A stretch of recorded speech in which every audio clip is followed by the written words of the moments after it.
What has no right to be as difficult as it is? Peeling stickers. Why can't they just come off smoothly? Hella. The stress of trying to peel it ever so slowly to decrease chances of an annoying ass sticky residue rip only to fail when you get to the end because you got too cocky. Boo. And then when you peel it off smoothly there's still adhesive from the sticker left on the container and all the dust sticks to it. Canceling any type of subscription. My family got a Roku and we canceled Dish and they went crazy. My mom called to cancel and they begged and offered to cut the price in half for a year. 45-minute phone call just to say I don't want the subscription anymore. Insurance. And when you call someone that works there to help understand better, they act like all of this legal jargon should just be common sense and you're an idiot for not knowing. Yep. I had a pretty regular procedure done last time when I went to get a checkup that should have been covered about 100% by my insurance due to it being preventive. That's what the doctor told me. Anyway. Got billed $1K at first. Because they coded it wrong. Took months of calling and sending emails to get it resolved. Still ended up having to pay $300. It's pretty bad when you're afraid to go to the doctor even when you have insurance because you're not sure how much it's going to end up costing. And how much bullshit you're going to have to deal with. Unplanned surgery earlier this year. Going over the billing line by line with hospital, out-of-network surgeon, insurance company, anesthesiologist, etc. Insurance rep settled on. You're gonna hit you out of pocket maximum. Does it really matter how it happens? I get that completely changing the US health system is going to be multi-decade process, but I felt like there are some good small areas to start. The easiest one I see of these is the out-of-network doctor in a hospital. It should not be a thing. How is the hospital not having their own staff to treat patients the patient's problem? It absolutely does not have to be a decades-long process. The only reason to draw the switch from private healthcare to universal healthcare out is to soften the blow on health insurance companies. And they can all go bankrupt for all I care. Leaving a restaurant with my family. Okay. Meal is over. Let's say our goodbyes and head out. Okay. Standing next to the table. Let's say our goodbyes and head out. Okay. Just outside the front door. Let's say our goodbyes and head out. Okay. Made it to the parking lot. Let's say our goodbyes and head out. FFS. Just say bye and walk away. Why is this so hard? I see you've met my grandmother. Mine's like, welp, I'm tired, let's go home. We're still eating. Well, I'll just take a nap here then. After it took 45 minutes to get her to leave the house to go to said restaurant, as it would be too embarrassing to go in whatever clothes she had on. Looking for a job when you have no connections. My biggest regret in life is studying too hard and working on self-improvement. I should have just joined more social clubs while at uni. In college I worked myself to death. Taking every single opportunity one found to do extra work and get more experience. I graduated at the top of my program. After 7 years of applications and only receiving one response, not even an interview, I gave up and found work in a different field through a temp agency. All my classmates got jobs in the field right away. I will never know what I did wrong. Because no employers would even speak to me. While you were busting ass though. Were you making connections with people? Asking deans who might have friends you could speak to? Any networking at college fairs? The reason I ask is that all my friends who got jobs out of undergrad with big firms, either big investment banks or big four accounting firms, had it all squared away at least a year before graduation. And getting hired was contingent on not fucking up the last year. Most of them did summer internships that they got by chatting with a recruiter at the once a semester job fair and giving them a resume. Everyone who graduated and was still looking for a job at that time was looking for at least 6 months. Same with graduate school. If you're job hunting come graduation, at least in my lab, it was because you were fucking around or were so unlikable no one would hire you. Almost all the grad students in my department had job offers well before graduation. Ending a conversation just because you don't feel like socializing anymore. My 86-year-old Phil lives with us and he does not know how to end a conversation. I will stand up and tell him I'm headed upstairs. And he talks the entire time I am leaving the room. And he makes bizarre comments and laughs and it's just weird. He is just awkward at conversations sometimes. Damn. 86 years old though? Maybe he just doesn't want the conversation to end because he's a bit lonely. No, he's just awkward. We spend lots of time with him. Ah. Okay, lol. Nice to know that he's got a good family at his age. Getting a job with no experience.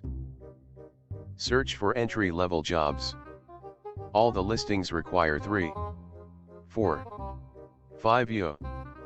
Kill me. I feel like these people don't understand what entry level is supposed to mean. It reminds me of this one post I saw.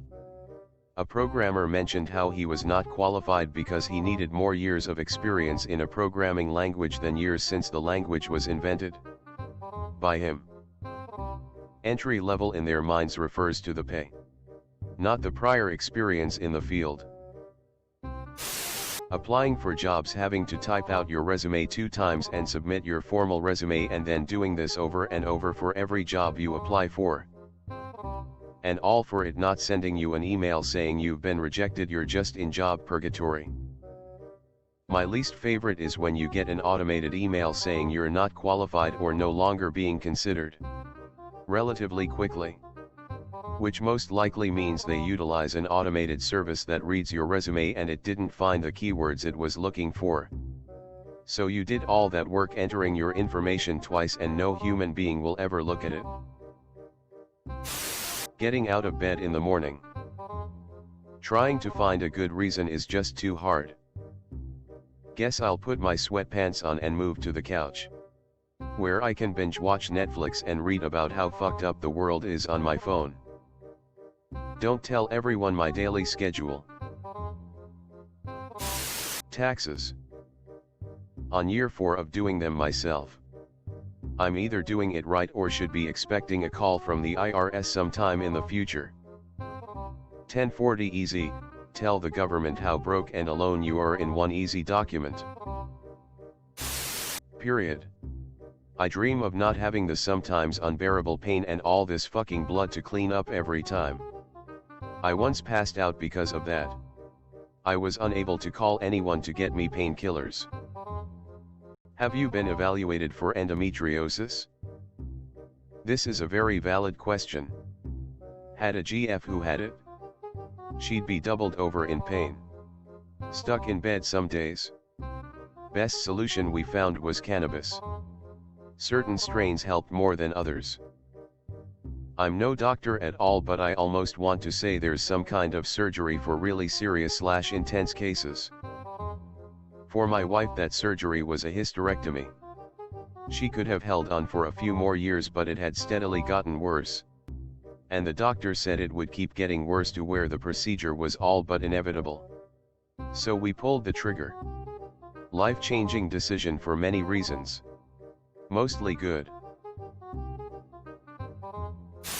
Starting a serious exercise routine. Like you're giving your body literally what it needs to be healthy and it pays you, leaving you semi-crippled for weeks. Oof, I feel this. I need to start getting back in shape. I have the time. Just not the motivation. I've been dealing with a leg problem for almost 2 years, so I'm kind of limited, but hopefully that'll be solved soon. I need to be doing core and arms. No more 0 days. Large victories are built on a foundation of smaller victories. Put another way. Take care of the little things and the big things take care of themselves. Even if you just do 10 push-ups and then nothing else all day. At least you know that you've done something that day. Once the basics get a little bit easier, you'll begin to see the effects in your body shape in the mirror, which will give you more motivation. That will make you work harder, and the changes will become more drastic, and so on and so forth. Leaving a party/social gathering.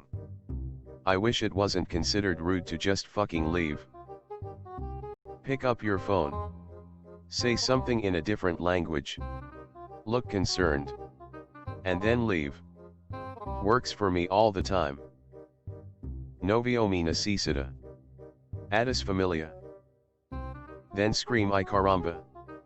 LOL. Childbirth. Literally every human that comes into this world requires either one, that their mother endure hours of unimaginable pain before literally ripping apart her genitals to allow this new human life an entrance into the world, or two, that their mother allow a group of strangers to slice through her abdominal muscles into her uterus to extract a baby. Before then undergoing many weeks of pain and physical recovery from the trauma of major surgery. I'm literally being induced tomorrow. Good luck. Brave soldier.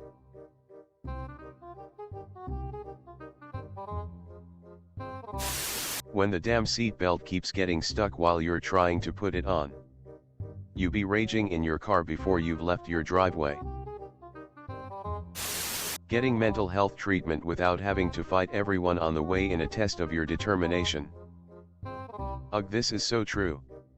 Last year I was having a really difficult time with some family stuff. I currently live in the southeastern United States. Trying to find a psychologist that would even call me back was impossible. I seriously hope this is a unique problem that no one ever has to deal with. Trying to find a psychologist that would even call me back was impossible. Wait, what? Why does this happen?